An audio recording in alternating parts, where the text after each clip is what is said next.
लोगों को उनकी ज़िंदगी से नफ़रत मत दिलाओ। जिसकी छोटी सी रिहाइश है वो अपनी जगह से खुश और मुतमईन है। इसे ज़रूरत नहीं कि तुम जब इसके घर जाओ तो उसे ये कहो कि तुम इसमें कैसे रहती हो और इसकी ज़िंदगी को मुश्किल बना दो।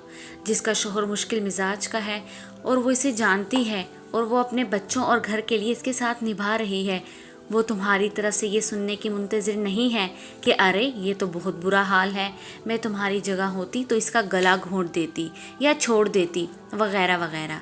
जिसके बच्चे तालीमी मैदान में कामयाब नहीं हैं, वो तुमसे ये सुनना नहीं चाहती कि तुम अपने बच्चों की कामयाबियों को दिखाकर उसका मजाक उड़ाओ। जो औरत किसी जगह काम कर रही है क्योंकि इसे माली मुश्किलात का सामना है, वो इसके पास दूसरा कोई ऑप्शन नहीं है।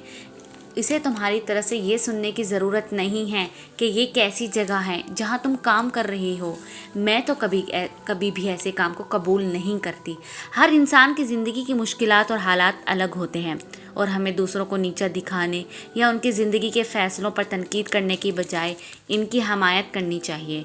इन लोगों के तजर्बात और हालात का एहतराम करना ज़रूरी है। किसी की रिहाई छोटी हो या बड़ी, शोहर मुश्किल मिजाज का हो या बच्चे तालीमी मैदान में कामयाब ना हो, हर शख्स अपनी ज़िंदगी को बेहतरीन अंदाज में गुजारने की कोशिश कर रहा होता है।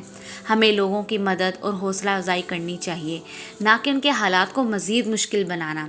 जो औरत काम कर रही है, उसे माली मुश्किलात का सामना है या किसी भी तरह के हालात से गुज़र रही है, हमारी ज़िम्मेदारी बनती है कि उसकी जदोजहद को समझें और उसका एहतराम करें। अगर आपको ये वीडियो पसंद आई है तो लाइक और सब्सक्राइब ज़रूर करें। अपनी कीमती राय हमारे साथ कमेंट्स में शेयर करें। मज़ीद दिलचस्प वीडियोस के लिए हमारे चैनल उर्दू कॉर्नर को फॉलो करना ना भूलें। शुक्रिया।